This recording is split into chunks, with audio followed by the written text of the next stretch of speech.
Zee 24 तास एक पाऊल पुढे। आदर्श सोसायटी घोटाळा प्रकरणी नेमण्यात आलेल्या चौकशी आयोगासमोर माजी मुख्यमंत्री अशोक चव्हाण अखेर साक्षीसाठी हजर झाले। विलासराव देशमुखांनी साक्षीत तत्कालीन महसूल मंत्री अशोक चव्हाणांवर आदर्श घोटाळ्याचं खापर फोडण्याचा प्रयत्न केला, तर अशोक चव्हाणांनी साक्षीत विलासरावांकडे पुन्हा चेंडू टोलवलाय। मुंबई पुणे या महानगरातील शासकीय जमिनीच्या वाटपाचे अधिकार मुख्यमंत्र्यांच्या कक्षेत येतात। या जमीन वाटपाचे अधिकार महसूल मंत्र्यांच्या कक्षेत येत नाहीत। आदर्शच्या जमिनीचे वाटप केलेलं नाही असं त्यांनी म्हटलंय।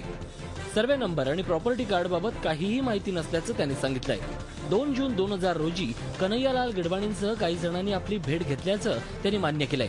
मात्र त्यापूर्वी फेब्रुवारीत गिडवाणींची विलासरावांची भेट झाली होती आणि या भेटीत काय प्रस्ताव ठेवला याची माहिती नसल्याचं त्यांनी सांगितलं। आदर्श सोसायटी नागरिकांसाठी की लष्करी अधिकाऱ्यांसाठी याची माहिती नव्हती। तसंच सोसायटीत 40% नागरिकांना सामावून घेणार असल्याची कल्पना नसल्याचा दावा त्यांनी केलाय। आदर्श सोसायटीला पर्यावरण खात्याची परवानगी आवश्यक होती, मात्र ही बाब अधिकाऱ्यांनी निदर्शनास आणून दिली नसल्याचं त्यांनी म्हटलंय। त्यानंतर 2 वर्षांनी नगरविकास खात्याच्या प्रधान सचिवांचं पत्र आलं। त्या पत्रात ही जमीन CRZ2 मध्ये मोडत असल्याची माहिती मिळाल्याचं अशोकरावांनी म्हटलंय। त्यासाठी काही अटींवर आधारित परवानगी मिळाल्याचंही सांगण्यात आलं होतं। अशोक चव्हाणांच्या या साक्षीनं विलासरावांच्या अडचणीत वाढ होण्याची शक्यता वर्तवण्यात येते।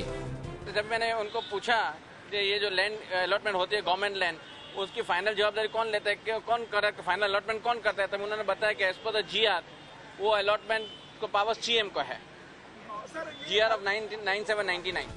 तर साक्षीच्या निमित्तानं अशोक चव्हाणांनी शक्ती प्रदर्शन केल्याची चर्चा आहे। अशोक चव्हाणांचे अनेक समर्थक या निमित्तानं या ठिकाणी पोहोचले होते।